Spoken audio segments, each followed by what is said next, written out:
What is up, guys? I hope you guys have been doing well, and I'm terribly sorry for the long absence.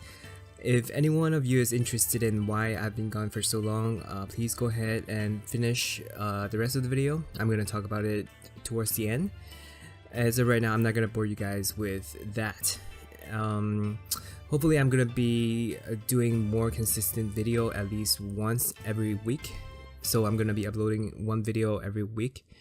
On Friday regularly, and if there are any updates within the game, I might do more than one depending on how available I become. So today I just want to do a quick video on the current events that are going on. It's more like a reminder because I'm sure most of you are aware of what's going on right now. And nextly is I want to remind you guys of the August Sigil, what the mystery pattern is. So without further ado, let's get started. So, this month's sigil should be relatively simple. It's just gonna be one straight line on the side here. So around this area. Let's hope I can get it right in one go. So you want kind of like a vertical line that kind of touches Kagura a little bit. Did I get it right? Okay, I guess not. Again, be sure to share your summoning result or just a Snapchat of your, I guess, unit collection for the, weekly amulet if you haven't done so already. So I guess I need to try again. Come on, did I get it? Yes. Okay, so there you go. It's just one straight line. Yeah, so it should be relatively easy. If you guys want to wait a little bit, that's fine too. You know, we might get a banner with SSR unit, new SSR unit coming up later this month. But if you want to get out of the way, that's how you would do this month's sigil. And we got an Ebisu. That's nice. Okay, and I've also done some summonings while the time I was away. If you guys are interested, I'm gonna be uploading them in the future, so check it out if you want to find out what units I've gotten between now and then. Okay, so let's dive into the events. So we are on a little bit of a time crunch here. The event, most of the events listed here is gonna end on August 7th. So if you haven't done so already, make sure you're all caught up with the Summer Night and the All for One event, especially the Summer Night. If you want the Courtyard skin, you better get started. Or if you haven't been doing it, it might be kind of hard for you to catch up because there's a lot of puzzles you need to complete, especially row D where you can only get the shards, the puzzle pieces from quests. So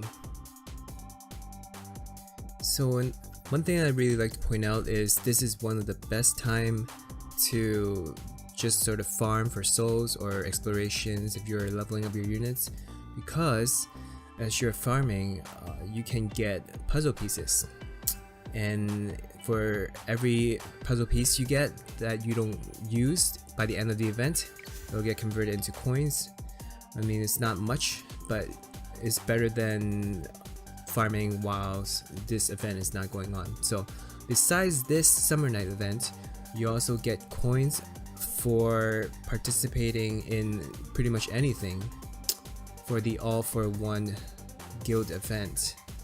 So pretty much anything you do, you're gonna gain 1 point or medals, and then by the end of you want to donate all your medals before the event is over.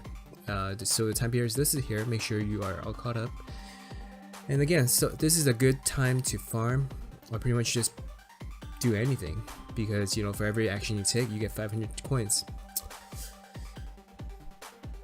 And be sure to claim your courtyard before the deadline, which is August 7th. And as I've mentioned in my previous videos before, it's a good idea to wait until you really need the AP to claim before you claim the puzzle, so that you can get the APs from the puzzle pieces as a reward. You know, that will save you a little bit on the APs. Okay, so let's see what we get. Coins, Darumas, some jade. Okay, so you know, it's not bad. I wouldn't say it's amazing, but it's not bad. Alright, and there you go. You get this time limited courtyard. If you don't get this now, I'm sure it'll come back. But you know, if you haven't done most of the puzzle yet, chances are it's going to be really difficult for you to complete it, especially for row D. You can only get these pieces by asking for it in your guild or by completing quests, so these are a little bit harder to achieve. But yeah, just try your best. Okay, next up, the Fortune Temple is actually really nice. So I'm actually surprised by how generous they are with this event. So what this is this Fortune Temple is gonna refresh every 3 days. I actually almost missed this guy because I don't really read the update when I first log in, because you know it shows up so often. I just close it immediately. Anyways, definitely check this out, and if you have the resources to afford some of these items, definitely I would highly recommend you guys to get it. Especially the following. I would recommend you guys to buy the jade,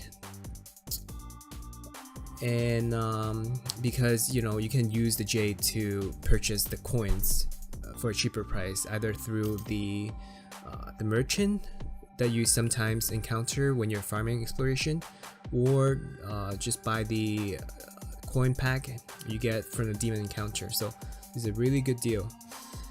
Next up, this is just my personal preference. I have way too many medals than I know what to do with, and I sometimes enjoy the new skin the game release, so I got this one. But if you're starting out, or if you're kind of like beginning to mid-level player where you need medals, you can skip this one, but I highly recommend you guys get this one as well. And the next one I would recommend is the Mystery Amulet. Okay, not much to say here. Friendship points, you know, something that you can get, and it's free, and you know you can always use more mystery amulets, and experience Daruma. So this is also something that you can consider skipping if you don't have enough medals. Like again, your first priority with medals should always be buying the skill Daruma from the mall, or upgrading your bento box. And besides these four, I wouldn't recommend the broken amulet or the Orochi scale. And if you're starting out, you might consider the Orochi scale, but 5 scale doesn't really do much, and this Orochi scale only gives you random, so I won't recommend these two.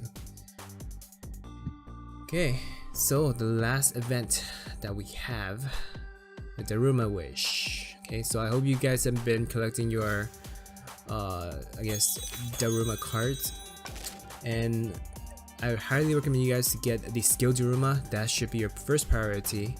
Second priority is the great Daruma, and base Daruma, I would say that's the least I guess efficient one to get. So it goes 1, 2, 3. I mean, it should be pretty straightforward. Yeah, if you are just starting out and you don't feel the need for skill Daruma yet, I guess you can skip it, but you know, any endgame player would recommend you to get the skill Daruma first. And again, watch out for the time limit and exchange everything before the due date. And you can get the Daruma cards based on the instructions here. Just farm accordingly, see what you need, and keep in mind that there is a limit on how many you can get. Again, try to get all the skill Daruma, all two of the skill Daruma, and then all 5 of the great Daruma. And then lastly, if you have any Daruma cards left, go for the 20 base Darumas. So that pretty much sums it up for the events that are going on right now. So the next thing I want to talk about is the area boss, and I like to point out that you want to remember to do them every day, and also after you completed the boss, make sure you share the result of your area boss fight, and by doing so you can gain, can I just share it? You can gain some jade from here. So let me just do that real quick. So I just did a quick area boss run real quick, so I just get like a random score. And one thing I wanted to bring up is that by sharing the result, no matter what score you get, even if you just want to do a quick run at level 1, and you get like a 100 score here, it doesn't matter, just go ahead and share it. And by doing so, again, you can click on either one of them. By doing so, you get 20 jade. I mean, it's not a lot, but you know, it beats nothing. And also, I highly recommend you guys to participate in any area boss fights and do the best you can. And you know, if you can compete with other players, that's fine. But the better you do, the more fame you get, and that will allow you to get a wider radius, which will then allow you to get more rewards later on. So we definitely can use more players in this mode, because besides I live in United States, so this is my boss, this is the boss closest to me, and besides this one that's being cleared consistently with more than 1000 KOs, the other bosses are kind of lacking in numbers, so we need more players to participate so we can all get more jades. So that's it for today's video. Again, this is just a quick reminder on what's going on, and onto the reason why I've been absent for so long. So it kind of began with some issues I ran into with YouTube, some copyright issues, and that took a couple months to sort out. And by the time that's taken care of, I sort of lost track of just basically making videos. So again, I'm terribly sorry about that, but I'm sure you guys have been well taken care of by other YouTubers that are covering Onmoyji.